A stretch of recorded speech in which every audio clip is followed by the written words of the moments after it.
जय श्री कृष्ण, जय श्री राधे। कल हमारे भाइयों ने पूछा कि महाराज जी, एकादशी व्रत का क्या विधान है, इस व्रत को करने से क्या पुण्य प्राप्त होता है तथा इस व्रत को किस प्रकार करना चाहिए।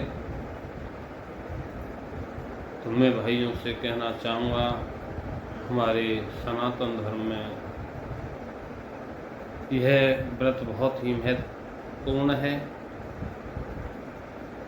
इस व्रत के करने से मनुष्य को मोक्ष प्रदान होता है, जन्म मरण से मुक्त होता है तथा इस व्रत को करने वाला मनुष्य भगवान विष्णु कृष्ण को अत्यधिक प्रिय होता है। सहस्त्र यज्ञों का जो फल हमें मिलता है वह एकादशी व्रत के करने से वह पुण्य हमें प्राप्त होता है। ऐसा नारद पुराण में उल्लेख आता है। यह व्रत 3 दिन के विधान में आता है। इस व्रत को 10वीं वाले दिन से शुरू करें। 10वीं वाले दिन अपने घर में प्याज, लहसुन, मसूर की दाल तथा चावल ये ना बनाएं। आप शुद्ध शाकाहारी भोजन करते हुए शाम को भगवान विष्णु की पूजा आराधना करते हुए यह मन में विचार करें कि मैं एकादशी का व्रत करूंगा। इस प्रकार एकादशी को सुबह प्रातः काल में जल्दी उठ करके अपना स्नान ध्यान बनाएं।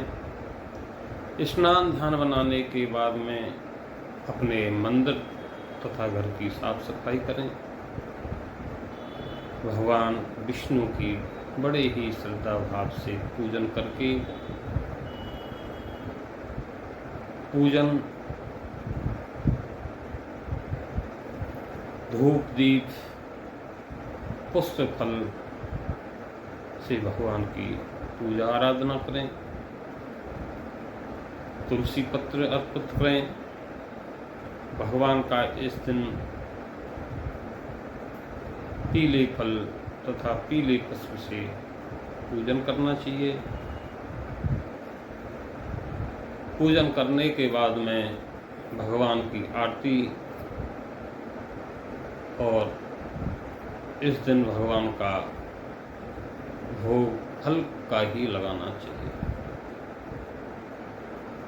उसके बाद भगवान का मन में स्मरण रखें, भगवान का संकीर्तनाद करें तथा मंत्रों का जाप करें। ओम नमो भगवते वासुदेवाय। या हरे कृष्ण कृष्ण कृष्ण हरे हरे, हरे राम राम राम हरे हरे। भगवान का स्मरण ही चलता रहे तथा एकादशी वाले दिन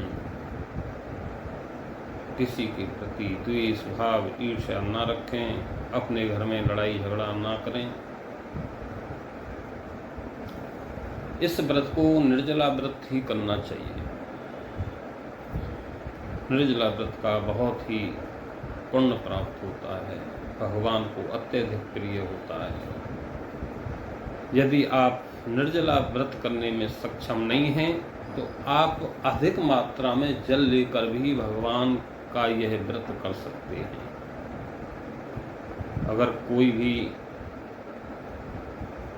भाई बीमारी से पीड़ित है और उसको ये व्रत करना है या वो निर्जला तथा जल के द्वारा व्रत करने में सक्षम नहीं है तो वह एक समय सायंकाल भगवान का पूजन करके विधि विधान के साथ में आराधना करते हुए सागार के द्वारा भी इस व्रत को किया जा सकता है।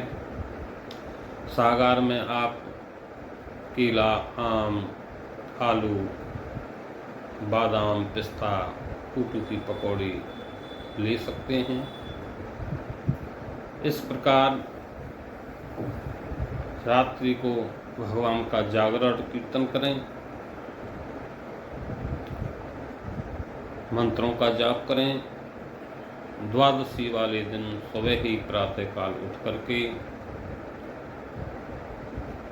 भगवान कृष्ण का विधि विधान के साथ में पूजन, आराधना, आरती करने के बाद में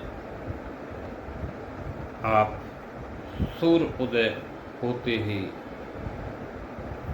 द्वादशी तिथि को पंचामृत के द्वारा तथा तुलसी जल से भी अपना व्रत तोड़ सकते हैं। जो भी भाई द्वादशी का व्रत रखना चाहते हैं तो वह पहले एकादशी का व्रत भगवान का पूजन करके तोड़ सकते हैं। उसके बाद माता बहनें अपना द्वादशी का भी व्रत रख सकती हैं। तो इस प्रकार इस व्रत को करना चाहिए। आगे का जो उद्यापन इसका किस प्रकार करना चाहिए वो मैं आप लोगों से कल कहूँगा। इस व्रत के करने से मनुष्य बहुत पुण्यवान होता है, भगवान को अत्यधिक प्रिय होता है तथा सहस्त्र यज्ञों का जो फल हमें प्राप्त होता है वह इस एकादशी व्रत के द्वारा हमें मिल सकता है। इसी प्रकार भगवान का स्मरण करते हुए इस व्रत को आप संपन्न करें, आपको बहुत ही पुण्य फल प्राप्त होगा।